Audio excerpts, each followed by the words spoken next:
So, river texture. Again, I'm speaking about the card that comes on the river and not the board as it looks. We are looking at the effect that the river card has on the board. How should we play our maiden drawing hands based on the river texture? Again, a blank river doesn't complete a draw or under the board. A pair on the board on the river, an overcard on the river to the flop and the turn, a connected river that completes a straight draw or a two pair, and we don't have any more a pair plus draw. Completing the flush from the flop, which is different than completing backdoor flush, right? Was, yeah. Okay, and an action killer, 4 of the same suit, 4 straight cards. So we look at these river textures, and on every one of them, we need to understand, do we have a reason to bet? Our reasons are the same except one thing. We still bet for value, hoping our opponent calls or raise with weaker hands than ours. Generally speaking, our strong made hands and above, like an overpair, is the bottom of my strong made hands. I think you already understand the difference between ace queen top pair on the flop and how it becomes weaker on the turn and weaker on the river, right? Yes, Our right. hands become weaker because many other hands that can be stronger than us as we go through the streets. So let's say ace queen on queen 10 4 6 6. This is like the bottom of my value range, generally speaking, in vacuum. Sounds logical? Yes. So this is for value. I want to show you an example.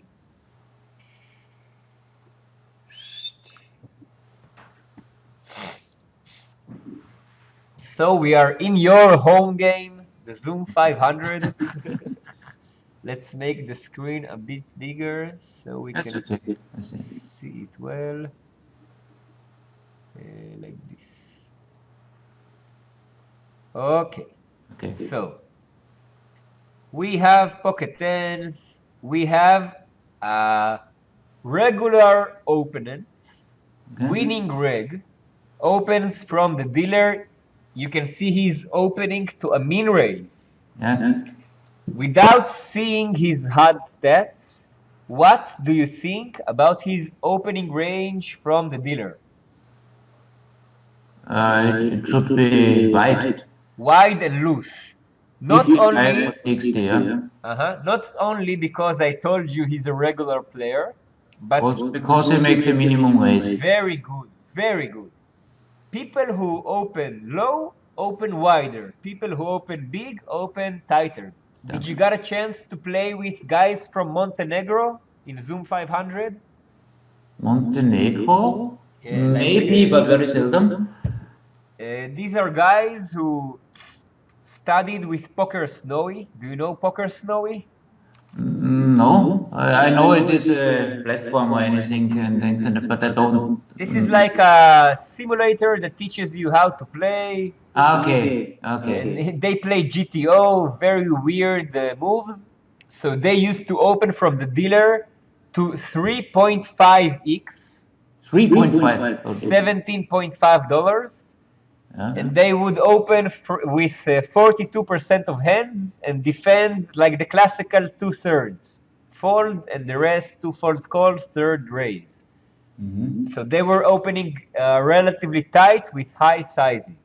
So when he opens to a min raise, immediately what I need to understand is that, one, I need to defend wider my blinds. Yeah. Two, I need to be 3-betting more because I have more fold equity. Yeah. If I need to decide between calling and 3-betting, we need to understand the next following very simple thing. If I call from the blinds, more than 50% of the time, I will lose the hand. Okay. Okay? I don't know if it's 51% or 60 or 70, but more I will lose. If I 3-bet, I will usually win the hand, more than 50%. Maybe when I lose more, but in frequency, in terms of winning and losing, when I 3-bet from the blinds versus a stealing position, I will win more often. When I call, I will lose more often. Of course. So when I have fold equity, I immediately understand that I need to 3-bet more than usual. Not only this, if I 3-bet more, I need to defend on my 3-bet range wider. So if pocket tens might be a 3-bet plus fold, or maybe even call versus 2-bet, in this situation, what is my plan with pocket tens? Uh, 3-bet, 5-bet. 3-bet and 5-bet shove, not even click, just shove. Shove. Okay. Okay? Okay. So I 3-bet. If the big blind is also a regular player He and he will put. 4-bets me, what is my plan? I think we have to give up. So let's look at the spot. The dealer is a regular that opens wide with a min raise, so there is fold equity. And now the small blind is a regular that defends his blinds wider and 3-bets more. So what would you expect from a cold 4-bet range of a regular at the big blind? Very tight. Very tight. We have fold equity from the dealer and wide 3-bet range from the small blind. So then he also can have a wide 4-bet, cold 4-bet range. Let's say for example, now the dealer is player 1, the small blind is Stasia 42, and the big blind is you. You now have ace 10 offsuit. What would you do here? Then I can 4-bet you. And if you have king queen? Yes, it's not necessary, but I can. It prints money. It prints money. Fold equity plus fold equity equals much fold equity. Imagine the dealer. Let's say he opens 50% of hands, and now he faces a 3-bet and a 4-bet. What hands can he defend? Yeah, he cannot defend. No. He can defend maybe pocket tens, maybe ace king. Like 90% of the time, the dealer folds. Yeah. And then imagine the small blind 3-betting here more than 10% of the time. Yeah. And it's not versus the dealer's 4-bet, it's from 4-bet from outside. So if a good regular understands the situation, you will see here a wide, linear, cold 4-bet range. Okay. And if we understand this, my pocket tens are easy shove versus a cold It's a 4-bet. shove, yeah. Easy shove, easy shove. Okay, so big blind folds, dealer calls. We are happy with the spot, right? Yeah. Okay. Here is the flop. What is the SPR before the flop? 6, 7, 7. 6 or 7. It's a standard 3-bet pot, 100 big blinds deep. So we can go in with three bets, and they must not be more than 50-55%. More or less. We can c-bet 2/3 on the flop, half on the turn, and here we go on the river. So here is the flop. What texture is the flop? Yeah, it is wet. Wet flop. We have one overcard. What kind of hand we have? We have a medium made hand. Okay, medium made hand. Now let's take this concept and take it one step higher. Now I'm not saying to you my fixed hand strength, but I'm speaking with you about my relative hand strength. Okay, relative to the open, you mean? although I have a medium made hand, in our definitions, our dry definitions, let's think of what made hands can the dealer have and how are we versus his made hands. Okay. So can he have pocket aces? No, when we say he is kept, then he has no pocket aces, no pocket kings. So this is not always. Maybe he's disguising his hand, but usually he will not have pocket aces. I, in the meantime, on No Limit 500, have a special mark for players that I saw more than once to playing unkept aces, kings, and queens. And you also can, if you play with the Holder Manager, you can also see it in the note caddy. It should write it. Okay. So probably he doesn't have aces, kings, and even pocket queens. He probably 4-bets for value pre-flop. Okay. This is the right move because pocket queens, more than 50% of the time, the flop will be ace or king. Yeah. So, and on the other side, pocket queens 4-bet pot is very good. So if we look at his made hands, he doesn't have aces, he doesn't have kings, he doesn't have queens. The best made hand he can have is ace king. Ace jack. Ace jack. King jack suited, you know? Set of sixes, set of threes, set of jacks. Maybe jack 10 suited.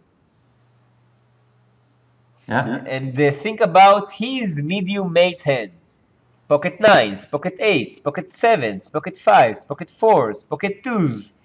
Think about his suited aces, a6, a3. How are we versus his made hands?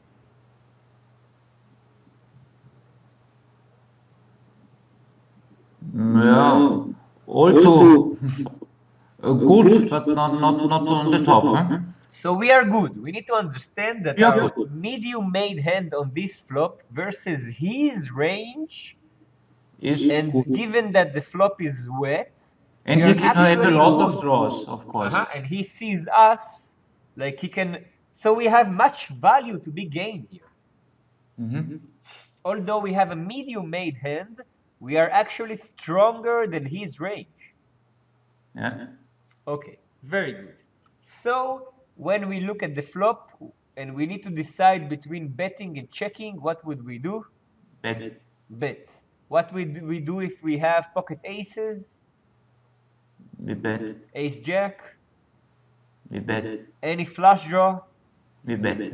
So we have here a very wide c-betting range. What hands will you check?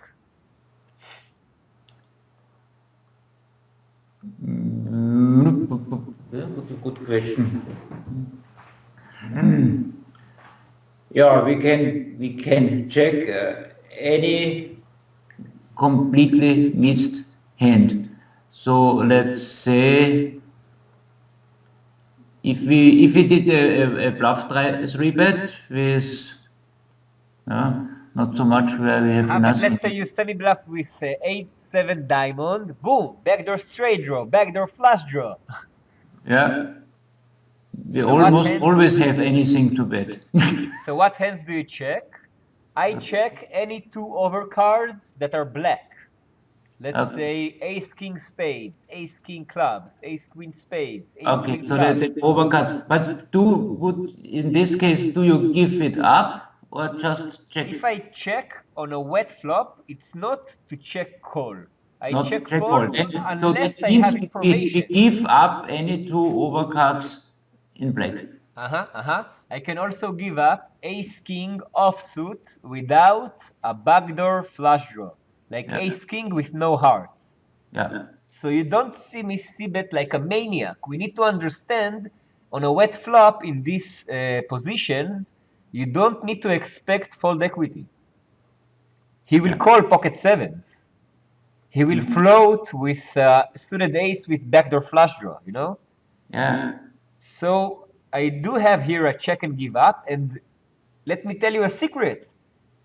The dealer would be like, oh, he wants to check raise, so he checks behind. So you can delay c-bet the turn. Okay. Okay? יפה. So we see bet the flop. This is actually for value, not thin value and protection. Okay. If he raises, what will I do? Give up. Why am I giving up? He can raise us with a stronger hand. So first of all, he can raise. If he raises a made hand, we are crushed. And if he raises a draw, he has very good odds. We are around 50-50. He has good equity, and he cannot continue the hand on the turn. Very good. We cannot call out of position to a raise, that's for sure. But even more important, we are in the middle or even bottom of our c-bet range. Look how many better hands do we c-bet the flop. We c-bet aces, kings, queens, ace-jack. Even our c-betting with the draws are better than pocket tens. Yeah, nut flush draw is better. So if we c-bet he raises, we fold unless he's an aggressive fish.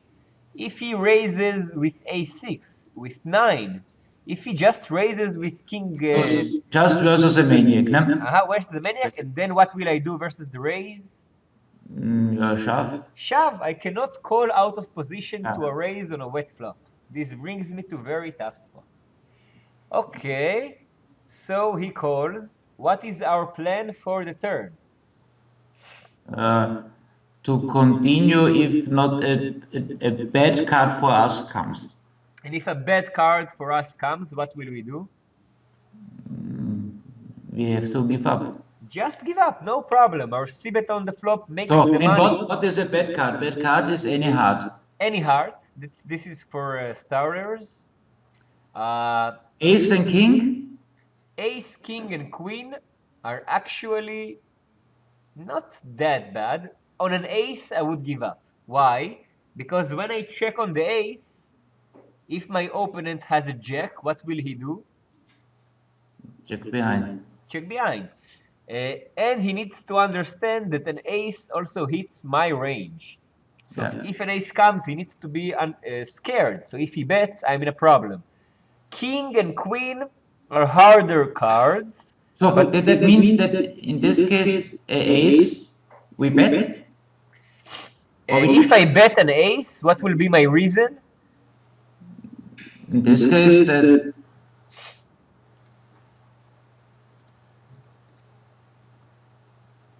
there's not much reason. If I bet an ace, it's for bluff. It's because I say I want my opponent to call the jack. And usually you need a lot of information to turn a made hand in 3-bet pot into a bluff.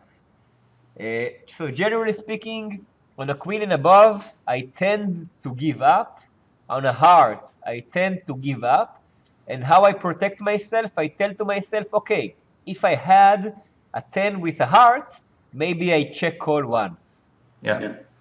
And on any low card, what will I do? We bet.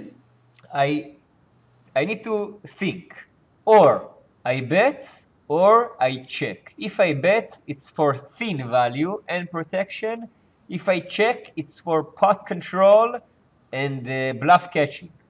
So that means in this case we check call. Okay, so if I check on a low card, usually this will be versus aggressive opponents. Yeah. If I bet on a low card, usually this will be versus passive opponents. Okay. And if I bet the turn, what will I do on the river?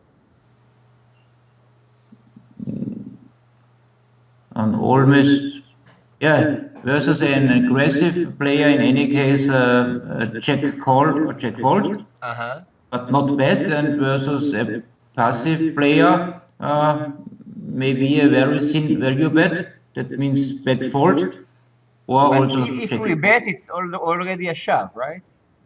It's a 3-bet pot. In 3-bet pot, yeah, that's right, and then we have the shove, yeah. So imagine a passive opponent, you bet the flop, he calls. You bet the turn, he calls. You shove the river, he calls, you are good? No. No. So if I bet the turn, I will check the river versus everyone. Versus everyone, okay. So generally speaking, we solve the hand. Now let's see what actually happens. SPR for the turn is around 2.5. We are already used to it. This means we can bet half pot on the turn. It's more than enough. Yes. The turn comes, the best card we can look for, a 10. So if on the flop we had a medium made hand and we were betting for value or thin value and protection, what is our game plan on the turn now? Yeah, finally we want to get his complete stack. Maximum value. Maximum value, yeah. What will I do here in vacuum?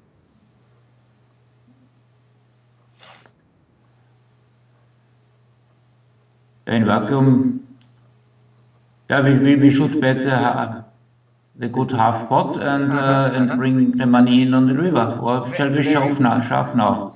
No, shove now is very not in vacuum, 2.5x. So we bet half pot, maybe bigger a bit because the board is very wet. Let's say 60%, and then we get it in on the river one way or the other, because in vacuum, I cannot anticipate that my opponent will bet the turn if I check. Yeah. Outside of vacuum, if I know my opponent is aggressive, I can try a check, but I can check, he bets, I shove. shove, check shove on the turn versus aggressive opponent. So really, do we? That's the problem of big players like me. I say that. Can we also versus an aggressive player? But I see some aggressive player were still checking behind a draw. It's not normal. I know. So can we use this risk to give him a free card for the river? So when I say aggressive player on the turn in a 3-bet pot, I mean a lot of information, not 20 hands AFQ 50. No, of course. I mean float bet turn 2 out of 3 times, you know, stuff like this. Okay. Not folding the flop. Like, I will almost always bet this turn. Yeah. So I bet. Versus a real aggressive player, we would Let's check. say like this. I will check versus an aggressive fish, like a maniac. Because they are just versus a maniac, yes. He bets pocket 7. Versus a normal leg. Versus a regular, you bet, yes. So most time we bet, let's say this. Okay. So I bet a bit bigger than half pot because the board is very wet. Okay. If he shoves, another question that this is clear. If he calls, now we have 2 flush draws. And a flush draw, so a red card comes. Do we have a fold? Can we fold or can we not fold?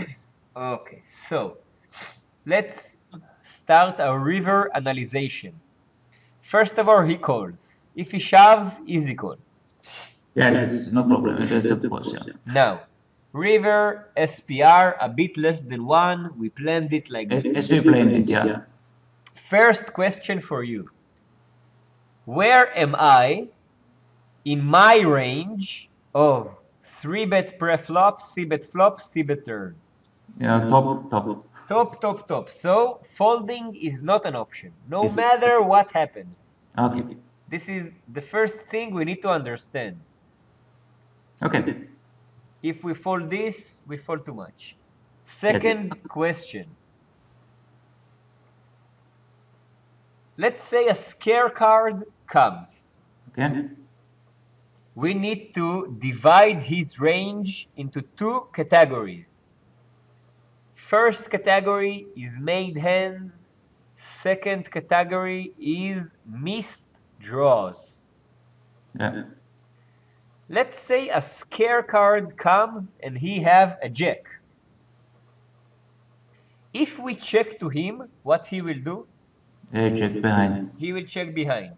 If we go all in, what will he do? Call. He's either folding, either calling. So with his made hands, If we check, we always lose equity. If we go all in, sometimes he calls, sometimes he folds, still better than checking.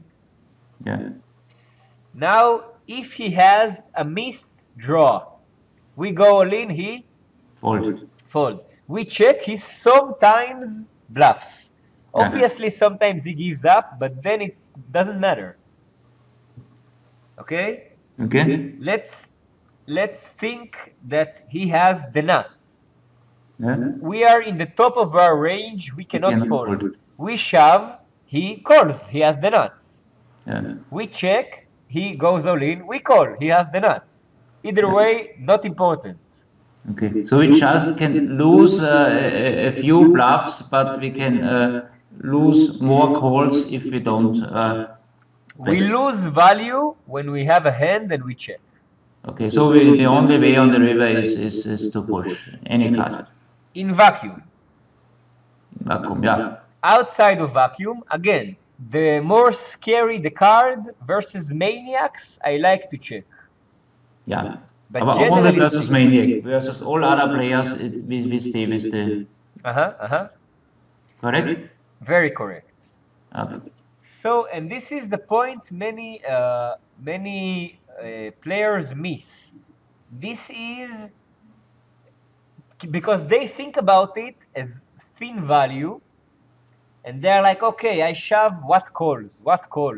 And then what happens is they never shove these spots.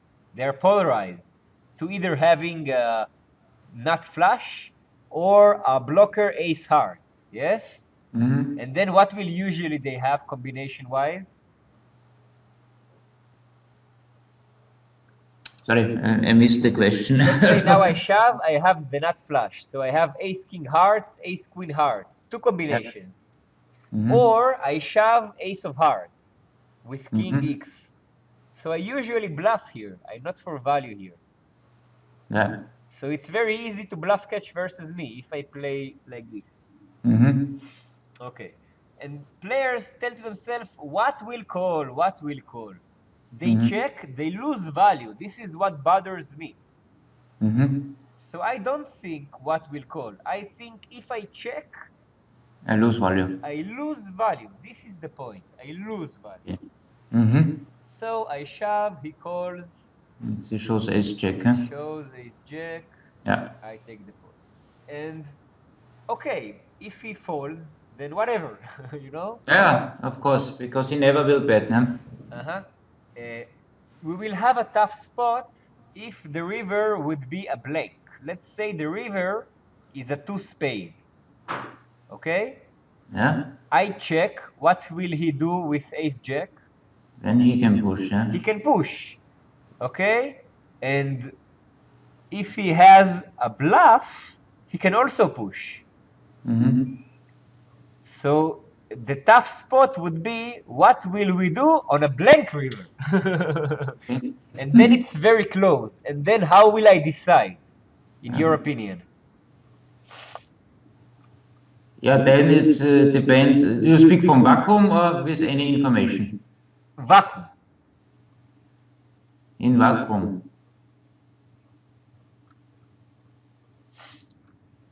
Yeah, you can check. But how do you approach this question? How do you analyze the spot in vacuum? Yeah, because you expect more that he has a value hand that he can try to gain.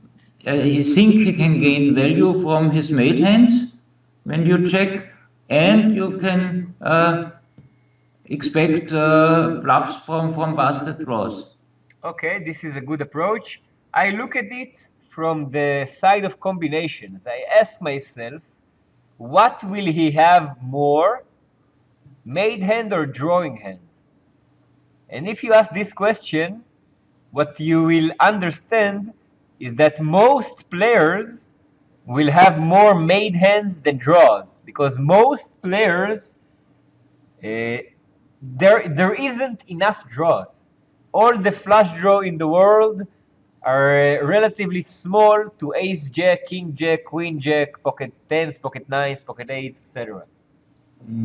So in vacuum, I think people will have usually a made hand. Outside of vacuum versus loose players, I check. Versus tight players, I shove. Because loose players will get here with very weird hands that has no equity whatsoever, and I think they will shove quite wide on blank rivers, while tight players reach this spot with some made hand and have much value to be gained. Okay, so this is an interesting hand in my opinion. If he shows me a flush, I say whatever. Okay. I played good on the flop, good on the turn, no way out on the river. Okay. Okay. So this was understanding the tough spot in the river on the river, in my opinion. Most players just check and then they see the flush versus them. Then they say, oh, I need to check fold because they shove only the flush. Yes, you check, they shove the flush. If you shove yourself, you will see there much more value. Okay. Another thing we can do on the river is thin value. Notice we don't have anymore the protection. Now this is a spot that happens a lot, especially in 2-bet pots, and I think this is something you might miss, okay? Okay. I'm talking like I'm personally thin value betting too much. This is my leak. So Okay. then people started to raise me on the river with nothing. I need to fold, okay? But I search for the spots to thin value. If I do it enough. That means this is clear. When I have my definition for the move that I say I bet for thin value in a 2-bet pot on the river, that I have to fold to the 2-bet. Is that correct? Yes, because you say to yourself, your thin value makes the money when they call. You don't need to defend yourself when they raise on the river, which is usually a very strong range. Yeah. For example, let's say the board is queen 10 4 6 6. We see bet flop queen jack, we see bet turn queen jack. Now we on the river. If we see bet the river queen jack, this is a thin value. Yes. Ace 10, thin value. Pocket jacks, thin value. Okay? Yeah. Let's look at an example. There's no call possible. If I bet and he in vacuum, and let's say like this. When you start to thin value, like you now have 40% river c-bets. So no one will raise versus you. So you will make thin value, they will bluff catch, you will be good. You will make thin value, they will bluff catch, you will be good. You will bluff with a misnut flush draw, they will bluff catch, you will be bad. When you do this more and more, they see you thin value, your river c-bet climbs to 50%. Maybe then people will start thinking, maybe I will check raise Herbert for a bluff. But in the near future, this will not happen. Okay. So, let's see at an example. Now again, this is funny spots, yes? But you need to search for them. So we are in Zoom 1K. Don't go there, please, without speaking to me first. Please, please. Okay. So he opens, this is hijack, right? Because we have an empty seat here. Yeah. So he opens from hijack. I can either 3-bet him, either call. If I 3-bet him, I take my hand to the top of the 3-bet range. If I, to the bottom of the 3-bet range. If I call him, this will be the top of my call versus 2-bet range. Please notice that we are deeper than usual. Yeah. So if I 3-bet, I will get into a tough spot. The question. You are deeper than usual. In this case, we can call and you can 3-bet. In any case, also in 100 big blind, I can call. Yes, that I mean, we can both. But when you are deep, do you tend more to the 3-bet or tend more to the call? Do you want to keep the pot smaller or to have much more options later on, or do you want to make it earlier big because you are deep? What is the tendency of the thinking? So, first of all, very good question. Second of all, we had a similar spot when you had jacks. Now you have the poker language, the professional poker language. You can ask your question very simple. You ask me, do you want a high SPR or a low SPR? That's all. That's right. Okay, Okay, and we now have the what do we language. want? So I ask you the question, but now I give you two hands. One hand is ace queen offsuit, the other hand is jacks. What do you think I prefer to do in this spot, with ace queen or with jacks?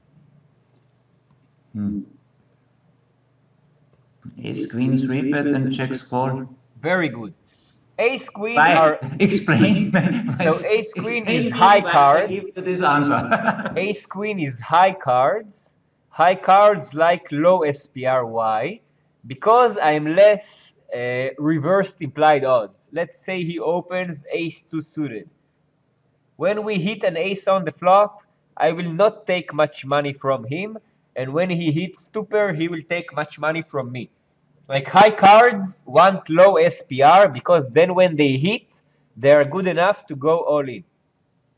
Pocket jacks are exactly the opposite. I search to hit versus hit his pocket aces, his pocket kings. When he has ace queen, I want the flop to come ace jack 2 with high SPR. So he's making a mistake when he bets and calls. When I 3-bet pocket jacks, usually the flop will come at least one overcard. With 3-bet pot, deep stack, I will get into a very tough spot, out of position. The spot of 2-bet pot with high SPR is much easier. On the contrary, ace queen, when I 3-bet he calls, there is almost no flop that I get into a tough spot. Yeah, you hit or you miss, huh? 1 second. Gesundheit. Sorry. Okay, so the deeper I go,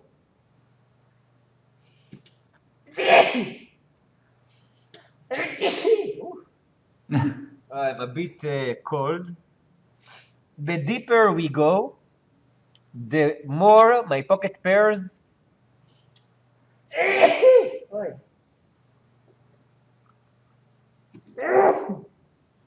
Sorry. Okay.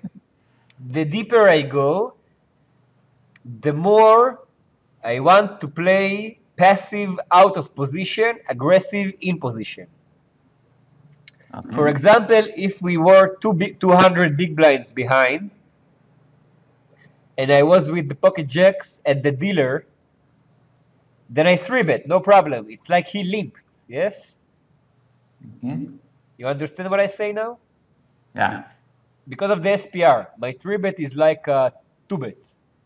Yeah. Out of position, it's exactly the opposite. Generally speaking, I just don't want to play. The deeper I am, I just don't want to play out of position.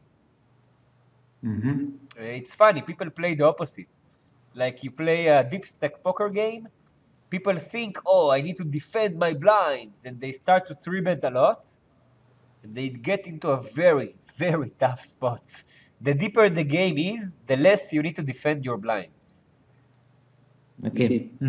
Okay, so here I would call, and so if I had... But in this case, the decision is a more or less clear call.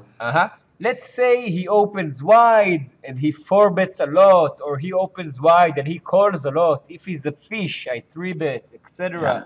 But generally speaking, I just call. Okay, flop is standard. I have a strong made hand. My plan for the hand is check call, bluff catching, check call between 2 and 3 streets. Sounds logical? No.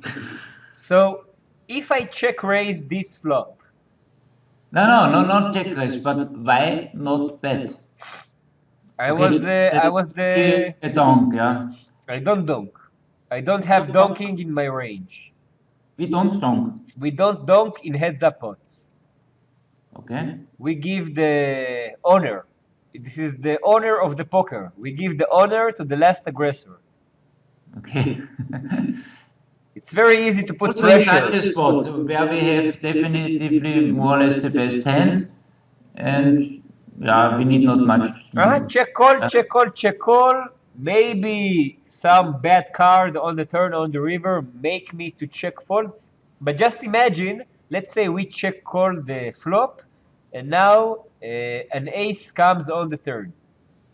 So obviously he's got an ace in his range, yes?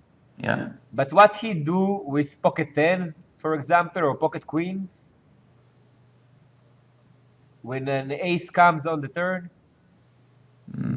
Check behind. He check behind. So when he bets the turn, he's got an ace or a bluff. So he's polarized. So check call no matter what. And on the river, I need to think. But even an ace on the turn, I will check call. Okay. Okay, so I check call. Turn is a 7, connected turn. So if he c-bets, maybe he's got the 9, maybe he's got the full house, but he also has pocket 5s, pocket 8s, pocket 10s, maybe even King, ace 7, queen. ace king, ace queen, many cards. So my plan here is to check call and check call the river as well. Again, when I took the hand to the top of my calling range, I am under-repped. Do you know this term, under-repped? Yeah, of course. My hand is stronger than what it appears. Yes. So I expect people to bluff me wider because I look weaker. When I'm on the top of my range, I cannot fold. But he checks behind. Okay. My plan for the river is what? Obviously, that can also be for pot control. Huh? It can also be aces, kings, queens, obviously. What is my plan for the river? A thin value bet. Exactly, and this is not even that thin. Like many weaker hands will call. Pocket tens, pocket eights, a6, a7. Depends on the river, obviously, but many hands. Yeah, of course. Okay, so our plan for the river. If an ace come, Okay, thin value bet. Very good, very good. In this case, isn't it better to let him bluff and again check call? So now let's think about the spot. First of all, if not an ace comes, we thin value bet on the river. He raises, what we do? Fold. Fold, easy fold. Now an ace comes. I want us to think about this spot in the same tools that we used to think about the previous hand when we had a set in a 3-bet pot on the river and a flush came. Let's imagine that he has pocket tens. We check, he checks. We bet he might. Will call, yeah. He might call. Okay, we are not representing an ace. We are representing a bluff. We are representing pocket fives that bet or broadways that bet. Okay. What do we think about his check behind turn range? Does he have more made hands or more drawing hands?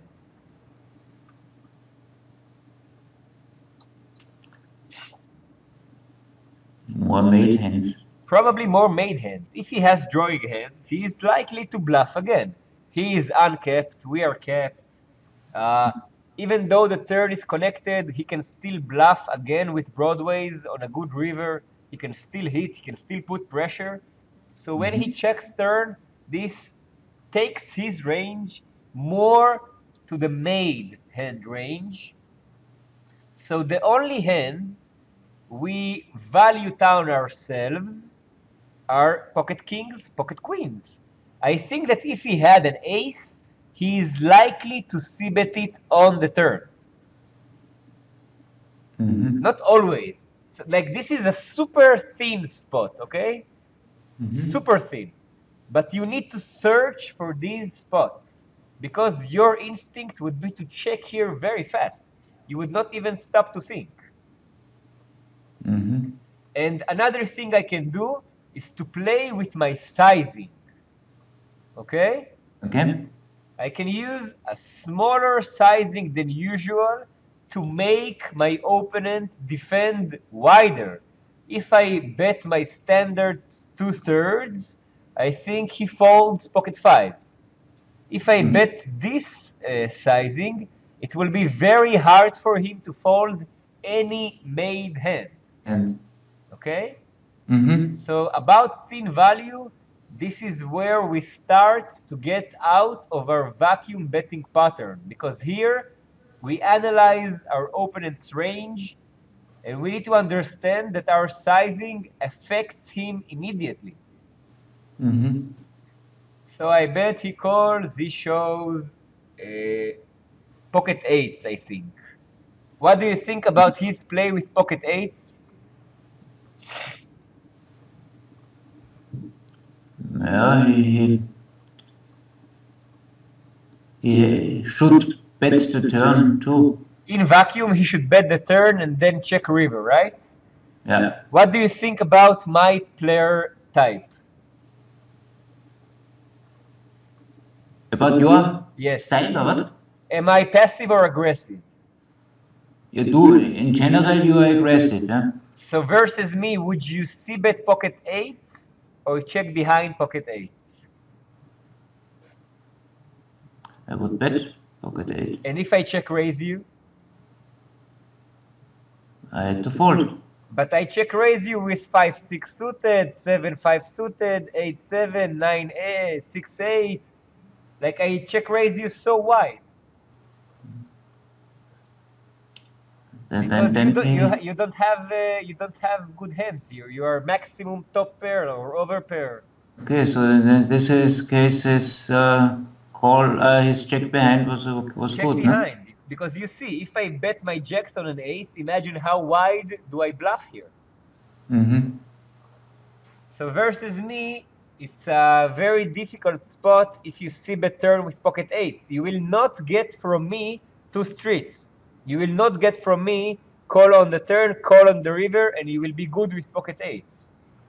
From the other side, if you check, I will not raise you, and I will bluff you very wide on the river. So obviously you will call your pocket eights, I will show you my jacks, okay, but more often I will not have pocket jacks. So this is, we can look at this hand from 2 perspectives, okay? So this is exactly this type of spot. When I have a made hand on the turn, I have also draws, but I'm still not c-betting.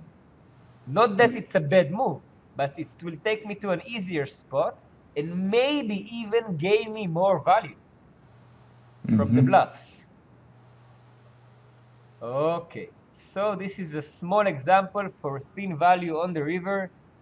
If you don't do it now, you say to yourself, what will call? If you start doing it, you will see people start calling. Okay? Okay. Yeah. Okay, very interesting. Very good. Third reason on the river is for the bluff. Now, we have three types of bluffs in vacuum. Again, I don't know if my opponent folds or not. I don't know if he's loose or tight. All I know is how I play. Okay. So I use my categories. If I have a strong drawing hand that missed the river, then I want to almost always bluff because it comes with very few combinations. On every time you will see me bluff not flush draw, you will see me bet for value a set, right? 9 combinations, 9 combinations. On every time you will see me bluff a combo draw, you will see me bet for value 2 pair. I'm well balanced in vacuum, okay? Yeah. So if I have a strong drawing hand, I see bet flop no matter what. I see bet turn no matter what. And as a thumb rule, I see bet river no matter what. Like the worst card ever, I see bet. Okay? Okay. This is a good practice. You will not, like, you will say to yourself, he cannot, he never folds, he never folds. He folds. It's enough if he folds once in 2 times. It's enough. Yeah. So every time we have a strong draw, we see bet river as a bluff. In position, out of position, no matter what.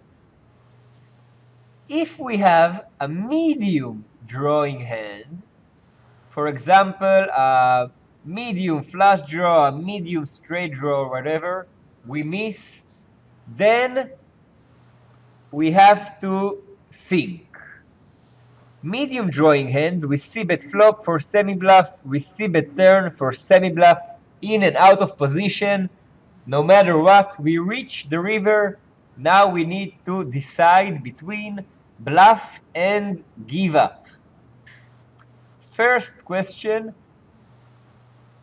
in and out of position, where do I bluff more? Where do I give up more?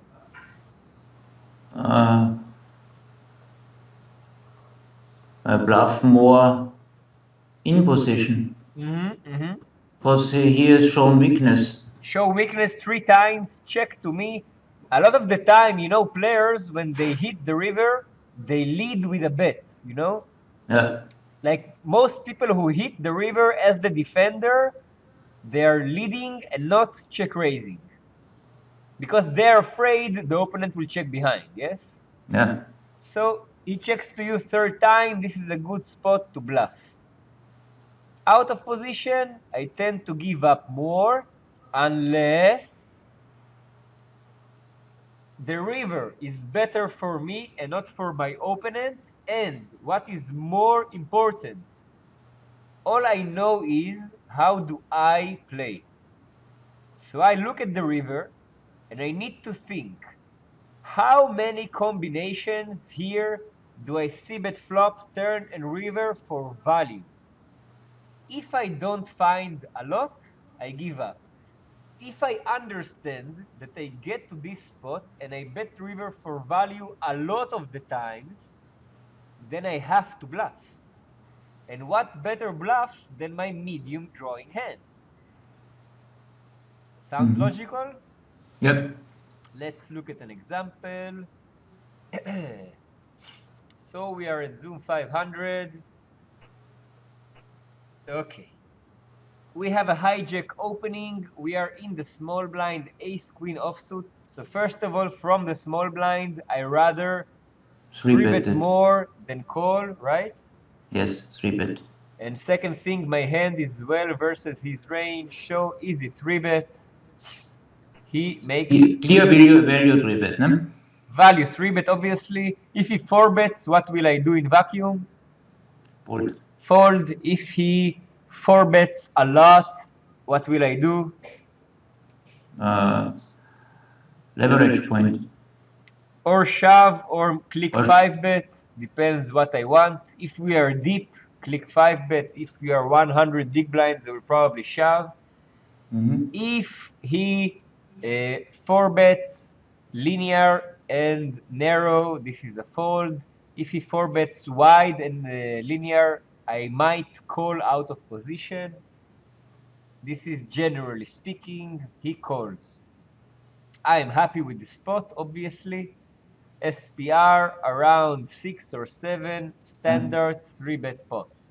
Okay, here comes the flop. What flop?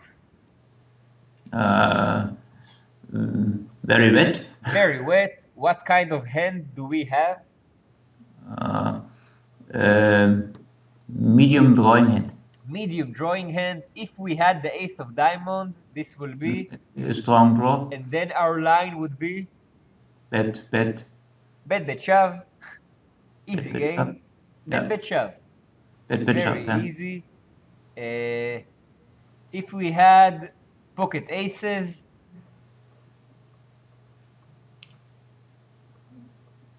in any case, bet. It depends what aces. With diamond or without. do you have here a made hand that is not c-betting the flop? No, we have to see bet in any case. So we c-bet Flop, here. we have to see bet in any case.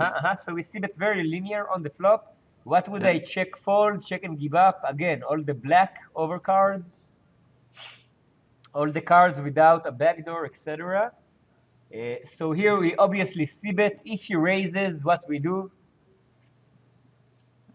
Fold. Fold. Very good. So we c-bet. He calls. What is my plan for the turn? Yeah, depending of course on the card, if it is good for us or not. Let's say we are not a made hand. We are still a drawing hand on the turn. The medium drawing hand is medium drawing is 3-bet pot. We bet. So now we need to understand, first of all, the flop is very wet. We don't anticipate a lot of fold equity. Second of all, our medium drawing hand from the flop is now a weak drawing hand on the turn. Okay. Especially after he called, right? Yeah. So I just give up and I'm protected. Why? Because at every time I will have the queen of diamond, I will have the ace of diamond, which I can bet and shove. And secondly, not many turns am I still a drawing hand. Any ace, any queen, any diamond are good for me. So I don't need to bet the worst turn with the bottom of my flop c-betting range, right? Otherwise, I put too much dead aggressive money. So my plan on the turn is to give up, generally speaking. Let's say a diamond comes. What will I do? Yeah, then it is I will check because the hand is more or less finished. It cannot change on the river because I have the flush, the third flush. If he is better, he stays better. If he is behind, he stays behind, and I will check the turn and then decide on the river if I make a value bet or bluff catch. Very good. So again, I think you already have all the words, all the like terminology to say what you just said in a very short thing. So let's see. We are now on the turn. We had an action killer, huh? We need to understand, do we bet for value on the turn? No, because not many hands that are weaker than us will call. Do we bet for thin value and protection? Maybe thin value, but protection, no. No. Do we bet for semi-bluff? No. Do we bet for bluff? No. And let's see here. How many streets of value do I have left? Maximum. Maybe the turn. Maybe the turn. Will a bet isolate me versus a stronger range? Probably. No. Will checking bring me more value? Yes, he can bluff. Yeah. Okay, so if the diamond comes, this is an easy check for pot control and bluff catching, because betting will isolate myself versus a stronger range. Yeah. What about ace or a queen?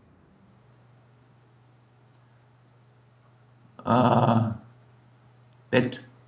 Tougher spot, right? Tougher spot, but in this case we have a strong mate hand. Is it a strong made hand? Top pair? It's a mate hand, yeah. It's a medium made hand. Medium mate hand, so it's a tough and spot. we have the flush draw. It's a tough spot.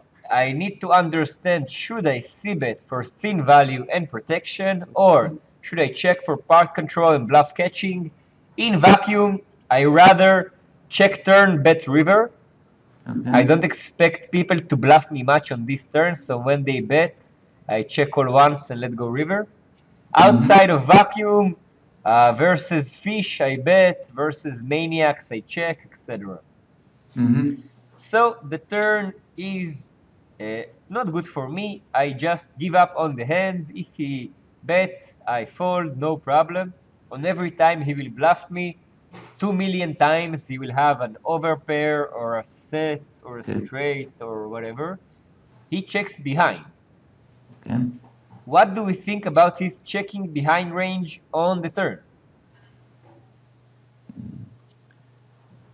He's polarized. He has the full house or he has nothing. Does he have more made hands or drawing hands? More drawing hands. Let's say he's got a made hand, an overpair. Do you think it's an easy bet on the turn for him? No, it should, but don't know if he make it. Are you betting on the turn with pocket tens? For value and protection, why not? So if you say for value, you bet Herbert bets pocket tens. What do you think Stasia 42 calls? That is weaker than pocket tens.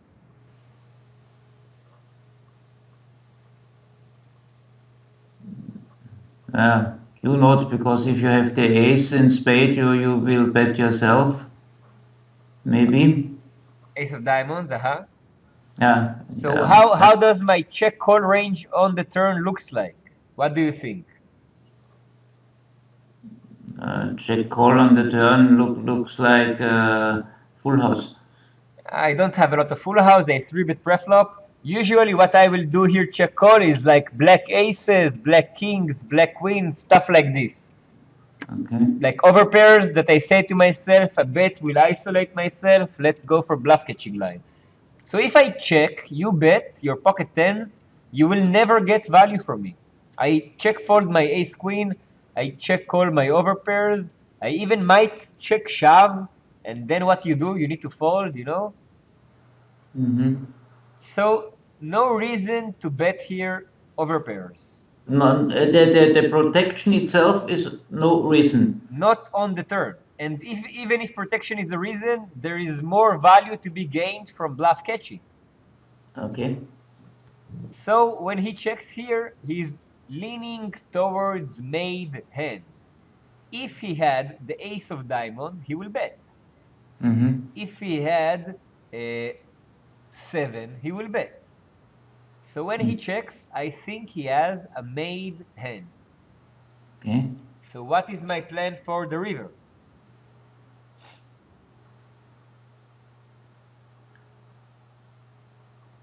We can bluff him if there's coming a scare card.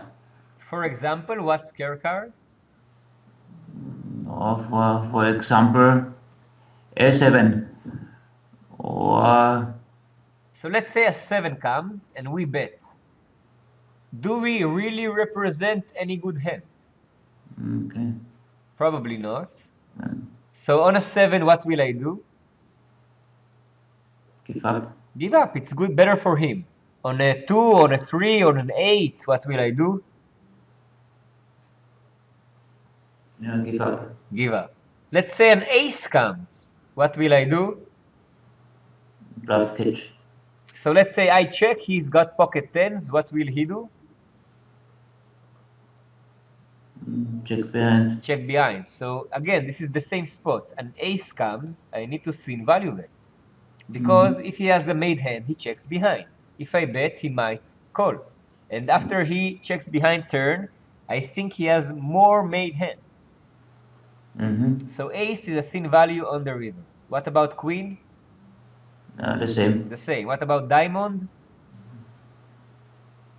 The same. The same. Let's say he's got pocket tens with 10 of diamonds. The fourth diamond comes, I check, he checks. I bet, he calls. What about king on the river?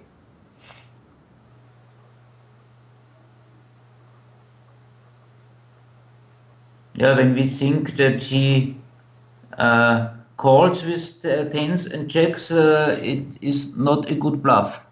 But it doesn't matter. If I bet so much for thin value, I have to find some bluffs. I check fold bad cards. I bet when I hit.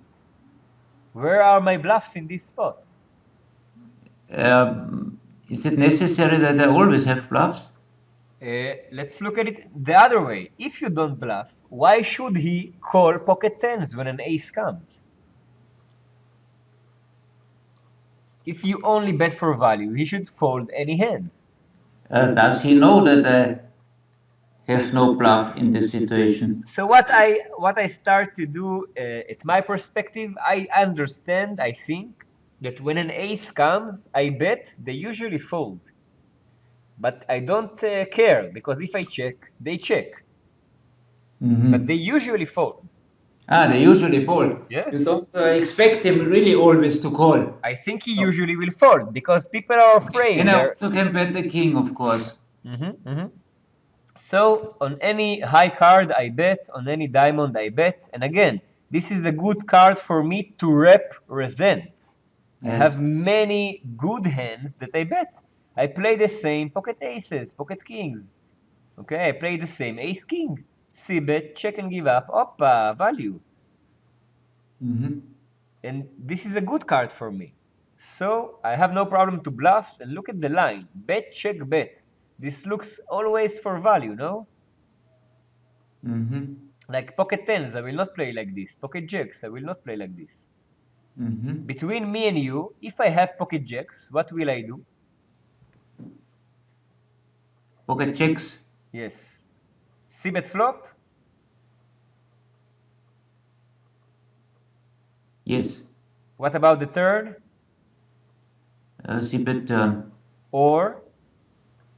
Thin value and protection. Or check and bluff catch. I have a medium hand on the turn. So let's say I check the turn with jacks, he checks. Now the king on the river. What will I do with my pocket jacks? Check call. What is the difference between pocket jacks and ace king? I don't really think the king hits him. So again, if I'm with checking the pocket jacks, he checks behind pocket tens, pocket nines, pocket eights, pocket sevens. So the pocket jacks is again a thin value bet on the river. Okay. And then I'm here all over the place for value, for bluff, for thin value. I don't go here for bluff catch because I don't think he has many bluffs after he checks behind turn. Okay. I see that is the next step I have to realize. Yeah. You need to understand, does he have more made hands or drawing hands based on his action on the turn? Now I showed you 3 different hands, all with the same concept. Okay. Can we make a 1-minute break? Is that okay? Yes. Thank you. No problem.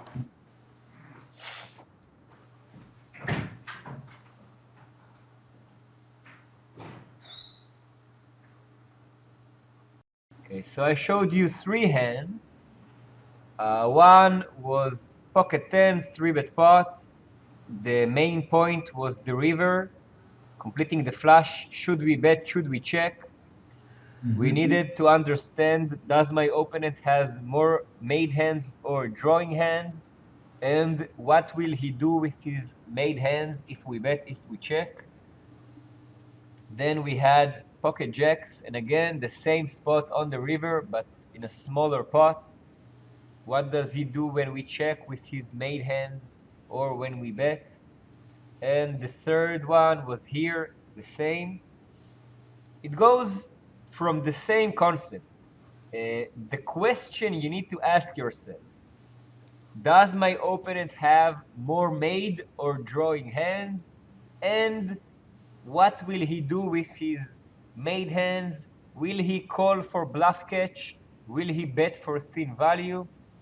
What will he do with his drawing hands? Check and give up or bluff? Now, there is not a simple answer to these questions. No. This is the toughest spot in poker. Should I bet myself? Should I check and call? Should I check and fold? These spots are with a lot of experience. but you cannot master them until you play optimal yourself. Like until if you don't value thin value bet, you will not be able to put people on ranges. You will not see how do they react. Okay? If you don't bluff catch river, you will not understand how people bluff their missed draws. So these are the toughest spots in poker, and there is no simple solution. Like you will not see me saying to you, this is always bet or always check. But if you will give me the player type, then I can go and give you a good solution.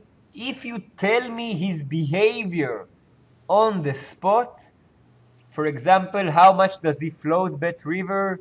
How much does he fold to river c-bet? Then we can reach to a good solution. Okay? Yeah. Very, very good. To summarize what we discussed, our main problem on the river, as usual, is our medium made and medium drawing hands. Should we bet? Should we check? If we bet a medium made hand, this is for thin value. If we check a medium made hand, this is for give up or bluff catch. If we bet a medium drawing hand, this is to bluff, obviously. And if we check, it's to give up. Give up. That's clear. Again, these are our tough spots. Some checklist we need to do when we reach the river. What's my current goal for the hand? Our goal changes in every street between value, thin value, bluff, bluff catching, giving up. How many streets of value do I have left? If I don't have any more streets of value on the river, maybe checking will bring me more value. Will a bet isolate myself versus a strong range? And very important, what will I do versus a raise? I need to understand before I bet. Some thumb rules for the river. C-betting polarized on the river versus easy to fold. If I think my opponent is easy to fold, I want to bluff him a lot. No reason to thin value bet versus him. He's gonna fold. When he calls, he's good. Okay? So generally speaking, versus tags like ABC regular players, I want to bluff a lot on the river. Versus fish, versus lags, c-betting linear on the river, meaning I c-bet for value and thin value. They are easy to call. They call you with an ace high. They call you with a second pair because the board is wet and they put you on the draw. Another small thing I want to say here, a lot of good players who are loose and aggressive, they make the mistake and they think like fish on the river. What do I mean? They reach to the river, you c-bet, and they say to themselves, okay, Herbert is either c-betting for value or for bluff. They look at it like Boolean, 0 or 1, okay? What they don't think is how many combinations does Herbert c-bet for value and how many combinations does Herbert c-bet for bluff. They don't think at it that usually you will be here much more for value. They are like, okay, value or bluff, you know? So versus people like this, don't bluff, but c-bet for value and thin value. Okay? Okay. So polarized versus easy to fold, linear versus easy to call, and specifically betting for thin value versus loose players that reach to the river with a lot of hands because they pre-flop play a lot of hands, or versus passive players that are not gonna bluff you when you check to them. Checking for pot control and bluff catching, usually versus tight players who reach the river with a strong range or versus aggressive players who are likely to bet wide when you check to them. Obviously, giving up is a very good solution for the river, especially when the river is bad for us. You just need to tell yourself on the turn, what will I do on any river? When you think about it from the turn, and you say to yourself, if a diamond comes, if an ace comes, if a queen comes, all good, then it's very easy to give up on the bad rivers. Because you have in the back of your head so many good rivers to play on them. Why should I put more money on a bad one? Okay? Usually, the biggest mistakes are on the river. So giving up, especially with medium hands, is okay. You are not being exploited. Okay? Okay. Okay. So homework, watching again the recording, we spoke here. I think it was our most advanced lesson. I think It's a very, very good lesson. we managed to speak a very high level of poker. Your questions are very good. The only thing I ask of you is to try and speak less words, more information. Yeah. I gave you Confirm all that, yeah. the good words, thin value, protection, pot control, bluff. Like I gave you a very precise words. It will make your life easier. Yeah. Okay, when you play, if you can talk to yourself, and I'm checking for pot control, I'm betting for thin value, and I'm gonna fold if he raises. Like this, talk to yourself will make you a super good player. Yeah. And then when you speak like this in the back of your head, wow, no one can stop you. If you play like you plan and actually make the decisions that you told yourself are good, everything will be good. Yeah. Very good. Okay, and as usual, mark 5 to 10 hands. So this is the 1st of November. I still owe you a live sweat. I think we can do it now that I'm making lessons from work. I think generally speaking, Sunday will be the day that I mostly make these coachings. Yeah, give me a time when you can, and we try to make it. Next weekend we are not here. We are on a dance competition. Very good, very good. So, and the next Balancing your days go poker for with life. wellness. So it would be perfect when if you can send me the videos. It will take This me, as evening. usual, between 1 and 2 days while That's I good. That's very produce and good. upload Yeah. them. Please send it also to my mail as usual. Then I get it in any case. Also, I'm away. That Very would be good. fine. So that when we are on wellness, that I can study this lesson. That needs some time, and I have time and so to make that next week. And yeah, you tell me when we can make the live suite. So generally speaking, I think Monday or Tuesday next week. You mean next week is tomorrow or the next week? The next week. The next week. The next week is better, yeah? Okay. So Monday, somewhere Tuesday. around the 9th or 10th of November. Yeah, okay, fine. So we Skype and we make a. Very, very good. Hope you enjoyed the lesson, Herbert. I'm Yeah, sorry it was for very, the very good. long time you couldn't make a date with me. I hope now that I'm made myself available during office hours, Good. it will be easier for us to catch up. Fine. Okay. And I must say to you, Zoom 500, I don't recommend for you to play. Okay, so I play 200 again. Like, don't be frustrated from playing 200 and losing. We are still not in the point when we want to maximize our profits. Yeah, we're still learning. You need to lose money from thin valuing too much on the river. You don't want to do it at Zoom 500, okay? Of course. Of course. Even Zoom 100. If you are winning there, then it's fun. It's fun to practice and this is a super thin value spot. Let's see if he's gonna pay with ace high. because otherwise this is a good bet, you know, like Okay. especially after this lesson, maybe go to some sessions at Zoom 100 just to try to forbid bluff, stuff like this, you know? Okay. Very, Very. very good. I Have a will. great weekend. Make me proud. Bring the trophy from the dance competition. I will try. Ciao, ciao, Herbert. Okay. Ciao. Bye.